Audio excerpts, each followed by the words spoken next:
Hi there. Hi there. Here we are with Gregory. Tell us your name, company name, and a little bit about your business.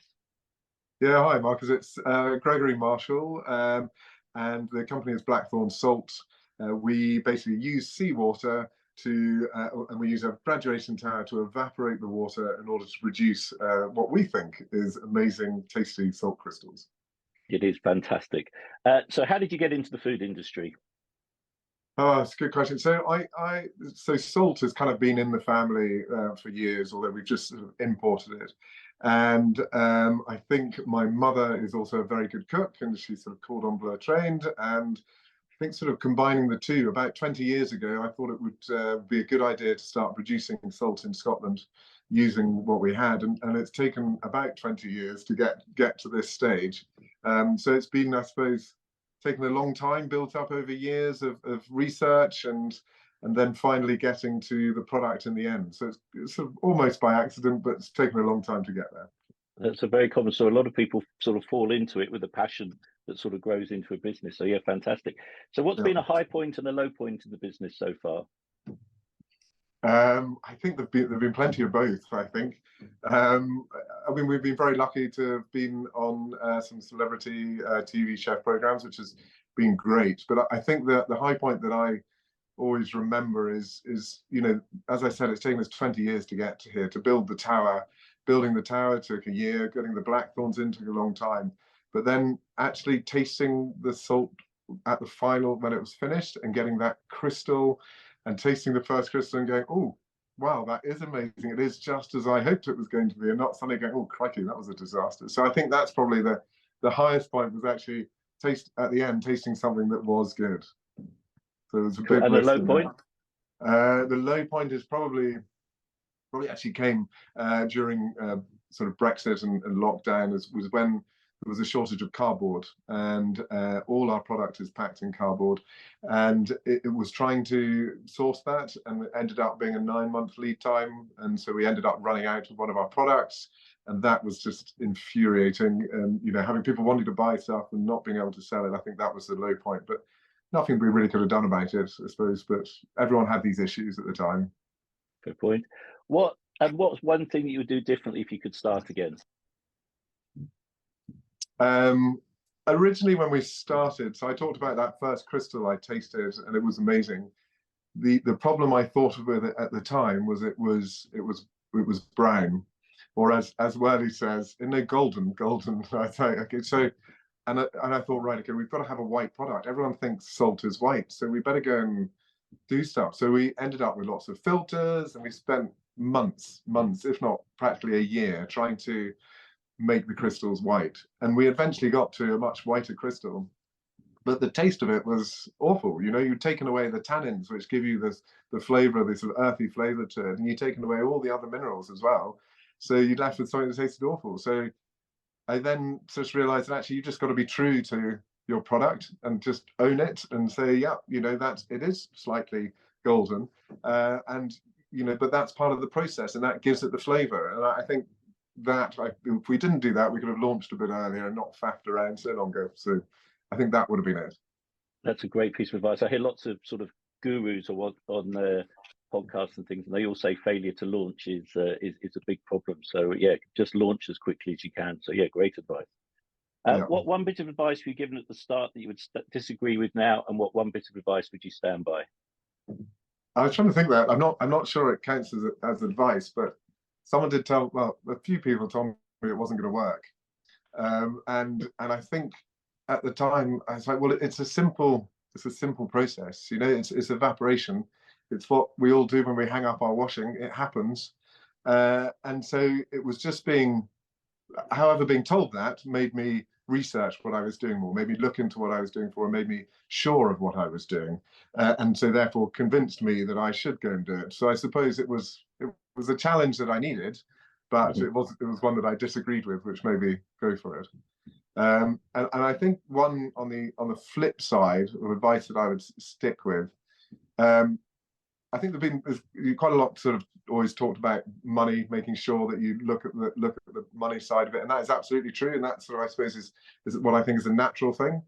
But I think for me, it's probably being true to the brand and being true to who you are as the brand and not trying to do something outside it for other people. I think if you've got a strong enough brand and you've got strong enough USPs and you believe in your product enough, then being true to that, I think, is key to making sure that you go to the position that you want to be. And having I suppose we're lucky that we have a long-term view. We're not in a hurry. We want to do something over the long term.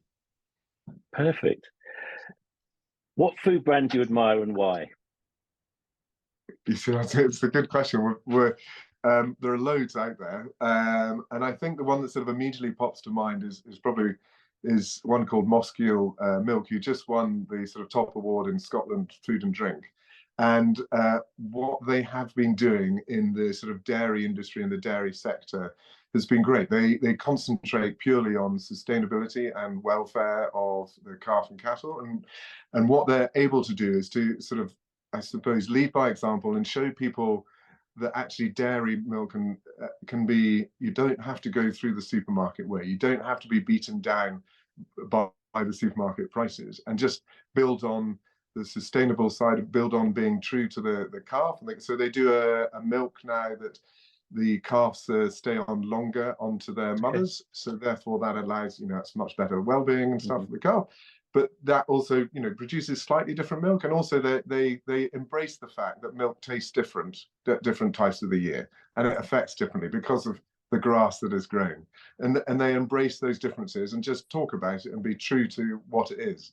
I suppose it's going back again, being true to your brand and true to what you feel. And what he's done from a farm that, a few years ago, he nearly sold all his cattle, and is now built up something that employs, 30, 40 people, and is doing, very well and leading the light for dairy farmers, I think. Wow.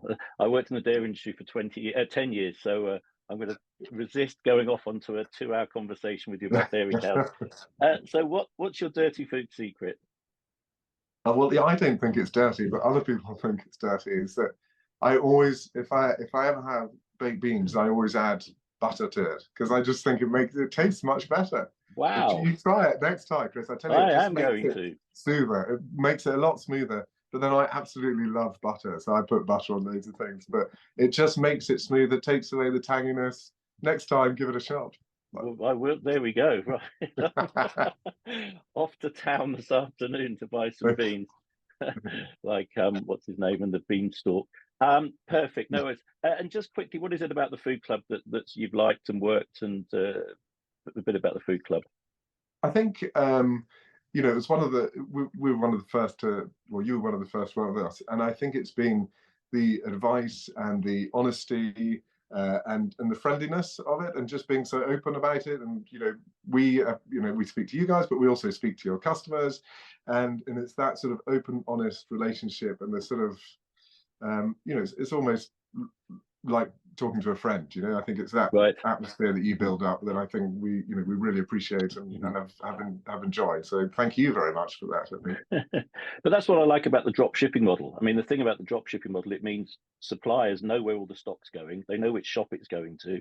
They know when orders, what's in the shop. So it's almost as if the shop and the producer are working direct, but without all the hassle of invoicing, order taking, and all that. And it can just, well, as it says, bringing shops and producers together. But oh, that's excellent to hear. Yeah, great. Absolutely. That's 100% what it is. So that's brilliant. Thank you very much. Now, just quickly, and just quickly explain the tower system, because it's fascinating. And I'll put some pictures in the video so people see. Just try and quickly explain the tower system. Okay, I think you can just about see the tower in the background there. So what we're trying to do is to increase the surface area of the droplets so that you get more evaporation. So the more evaporation you can get, the quicker you're going to produce salt, or get to a salty enough solution to produce it. So I always do the comparison of doing your washing. So when you hang up your washing, you stretch it out as much as possible so it dries as quickly as possible.